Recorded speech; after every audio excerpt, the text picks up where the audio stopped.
Shanghai corporation ഓർഗനൈസേഷൻ്റെ 2024 ഉച്ചകോടിക്ക് വേദിയാവുന്നത് Asthana, Kazakhstan. ലോകത്തിലെ ഏറ്റവും വലിയ വേസ്റ്റ് ടു എനർജി പ്ലാന്റ് നിലവിൽ വരുന്നത് ദുബായ്, UAE.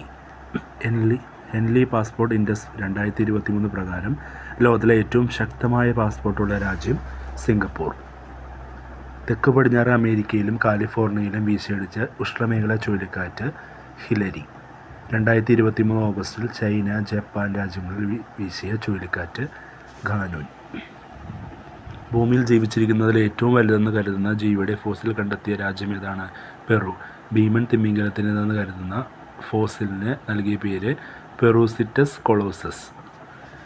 ലോകത്തിലെ ഏറ്റവും ദൈർഘ്യമേറിയ സർവീസുള്ള റിവർ ക്രൂയിസ് കപ്പലാണ് MV ഗംഗാവിലാസ്. രാഷ്ട്രപതി ഭവനിലെ മുഗൾ ഗാർഡൻ പൂന്തോട്ടങ്ങളുടെ പുതിയ പേര് അമൃത് ഉദ്യാൻ. ബ്രിട്ടീഷ് പ്രധാനമന്ത്രിയുടെ പോയിൻറ്റ്സ് ഓഫ് ലൈറ്റ് പുരസ്കാരം നേടിയ ഇന്ത്യൻ വംശജൻ നവ്ജോത് സാവിനി. കൈകൊണ്ട് തിരിക്കാവുന്ന അലക്കുയന്ത്രം കണ്ടുപിടിച്ചതിനാണ് അദ്ദേഹത്തിന് ബ്രിട്ടീഷ് പ്രധാനമന്ത്രിയുടെ പോയിൻറ്റ്സ് ഓഫ് ലൈറ്റ് പുരസ്കാരം ലഭിച്ചത്. ഔറംഗാബാദിൻ്റെ പുതിയ പേരാണ് ഛത്രപതി സാംബജി നഗർ. ഒസ്മാനാബാദിൻ്റെ പുതിയ പേര് ധാരാശിവ. 17ാമത് പ്രവാസി ഭാരതീയ ദിവസത്തിൻ്റെ വേദി ഇൻഡോർ. ഇന്ത്യയിലെ ഏറ്റവും മലിനമായ നദി കൂവം നദി. ലോകത്തിലെ ഏറ്റവും ഉയരം കൂടിയ യുദ്ധഭൂമിയായ സിയാച്ചിൽ ജോലി ചെയ്യുന്ന ആദ്യത്തെ വനിതാ officer captain Shiva Chauhan. Republic ദിന പരേഡിൻ്റെ ഭാഗമായി അവതരിപ്പിച്ച പ്ലോട്ടുകളിൽ 1ാം സ്ഥാനം നേടിയത് ഉത്തരാഖണ്ഡ്. ചരിത്രത്തിൽ ആദ്യമായി കരസേനാ ദിന പരേഡ് ഡൽഹിക്ക് പുറത്ത് എവിടെ വെച്ചാണ് നടന്നത്? ബംഗളൂരു. 75ാമത് കരസേനാ ദിനം. അടുത്തിടെ ഒത്തുതീർപ്പായ രാജ്യത്തെ ഏറ്റവും പഴക്കം ചെന്ന case Berhampur bank limited liquidation case. ഇന്ത്യയുടെ 74ാം റിപ്പബ്ലിക് ദിനാഘോഷങ്ങളിൽ മുഖ്യാതിഥിയായി പങ്കെടുത്തത് Abdel Fattah al Sisi, Egypt പ്രസിഡന്റാണ്. Smoke and ashes, a writer's journey through opium's hidden histories എന്ന കൃതി അമിതാവ് ഘോഷ്. ഇന്ത്യൻ വ്യോമസേനയുടെ ഗാലൻട്രി മെഡൽ നേടുന്ന ആദ്യ വനിതാ വ്യോമസേന ഉദ്യോഗസ്ഥ വിംഗ് കമാൻഡർ ദീപിക മിശ്ര. നാഗാലാൻഡ് നിയമസഭയുടെ ചരിത്രത്തിൽ ആദ്യമായി അംഗങ്ങളായി തിരഞ്ഞെടുക്കപ്പെട്ട 2 വനിതകൾ സൽഹൗദോ ഒനോവോ ക്രൂസെ, ഹെഗാനി ജഗാലു.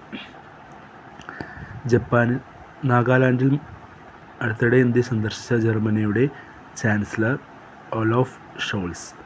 നാഗാലാൻഡിൽ മന്ത്രിപദത്തിലെത്തിയ ആദ്യ വനിത സൽഹൗദോ ഒനോവോ ക്രൂസെ. 2023 അന്താരാഷ്ട്ര KITE ഫെസ്റ്റിവലിൻ്റെ വേദിയായത് Ahmedabad.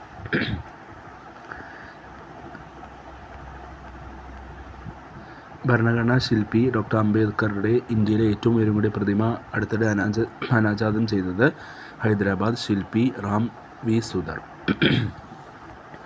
Braving a viral storm, India's COVID-19 vaccine story എന്ന പുസ്തകം എഴുതിയത് ആശിഷ് ചന്ദ്രേർക്കറും സുരാജ് സുധീറും. താർക്കികരായ ഇന്ത്യക്കാർ എന്ന പുസ്തകം രചിച്ചത് Amartya Sen. World of statistics 2023 list പ്രകാരം ഏഷ്യയിലെ ഏറ്റവും സമ്പന്നനായ നടൻ ഷാരൂഖ് ഖാൻ. ഗായിക വാണി ജയറാമിൻ്റെ ശരിയായ പേര് കലൈവാണി. 100ലേറെ രാജ്യങ്ങളിൽ റിലീസ് ചെയ്ത ആദ്യ ഇന്ത്യൻ സിനിമ പഠാൻ. സംവിധാനം ചെയ്തത് സിദ്ധാർത്ഥ് ആനന്ദ്. രാജ്യത്തെ സിനിമാ തിയേറ്ററുള്ള ആദ്യ വിമാനത്താവളം ചെന്നൈ. ഇന്ത്യയിൽ ആദ്യമായി വെള്ളത്തിനിടയിലെ തുരങ്കത്തിലൂടെ മെട്രോ ട്രെയിൻ സർവീസ് പരീക്ഷണോട്ടം നടത്തിയത് കൊൽക്കത്ത ഹൂഗ്ലി നദിയിൽ. 2023 തിരഞ്ഞെടുക്കപ്പെട്ട മുഖ്യമന്ത്രിമാർ ത്രിപുരയിൽ മണിക് സാഹ, മേഘാലയ കോൺറാഡ് സാഗ്മ, നാഗാലാൻഡ് ടൈഫു റിയോ, ഛത്തീസ്ഗഡ് വിഷ്ണുദേവ് സായ്, കർണാടക സിദ്ധരാമയ്യ, മധ്യപ്രദേശ് മോഹൻ യാദവ്, മിസോറാം ലാൽസു ഹോമ, രാജസ്ഥാൻ ഭജൻലാൽ ശർമ്മ, തെലങ്കാന രേവന്ത് റെഡ്ഡി.